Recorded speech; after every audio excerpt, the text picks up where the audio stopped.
In this video, I want to discuss what I believe to be the top 3 things that technique cannot replace. Stick around. I've had the opportunity to study and be involved in several different kinds of martial arts in my life. I don't consider myself a master of any of them, but as of late, I've had a strong focus on jiu-jitsu and have recently gotten involved in a new community. In our private training time, we can really develop good technique just practicing the techniques of these arts. We can even showcase these skills on our social media pages and our YouTube channel, and that's great because it is a display of art. And a lot of people may be inclined to say, man, this is a dangerous man. He's got great technique. But is he dangerous? That's the question. And I say that because there are things that great technique can't make up for. And the first one I want to talk about is cardio. Cardio is a strange thing because there's different cardio for different tasks. There's running cardio, there's wrestling cardio, jiu-jitsu cardio, mountain biking cardio. Whatever it is you do, you have to test yourself in that area as well. You know, you can have beautiful technique, but how long can you do it when you're under pressure, and how long before you gas out? Because we know that if we gas out and we run out of air, it's over. We can't do anything else. In jiu-jitsu the other night, I was rolling around with one of my acquaintances and I just ran out of air. I just didn't have any more air because I still have a lot of development of cardio that's needed in that particular area. There was nothing else I could do. He didn't even have to submit me. I just ran out of air.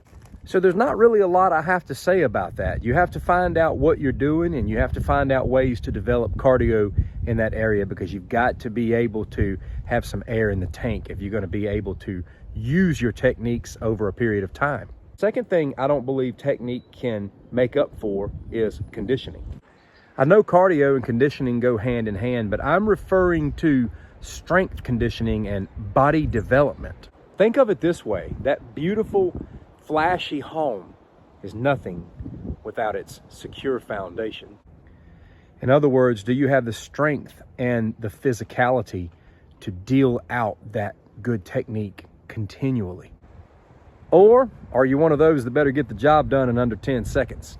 I'm not saying that people who engage in martial arts training need to have the body of Arnold Schwarzenegger back in the 1980s. I just believe that we should all focus on having a strong muscular base. Conditioning the body for what it's going to have to go through in training and development. Weight training, putting yourself in uncomfortable positions to develop certain muscles, all of those things. Lastly, I don't believe good technique can make up for a lack of community. What do I mean by community? Simply put, an atmosphere where your technique can be pressure tested. I'm not necessarily saying that you need to go out today and get a gym membership or dojo membership, but maybe you have people that you know who have similar interests that you can get together with periodically and train with. I can do so much flashy technique in front of the camera. I've always focused on having good form in everything that I've ever studied. But that technique in and of itself, as flashy as it may look, it's going to look different in a pressure-tested environment. You get humbled in a community because somebody's going to beat you at something eventually.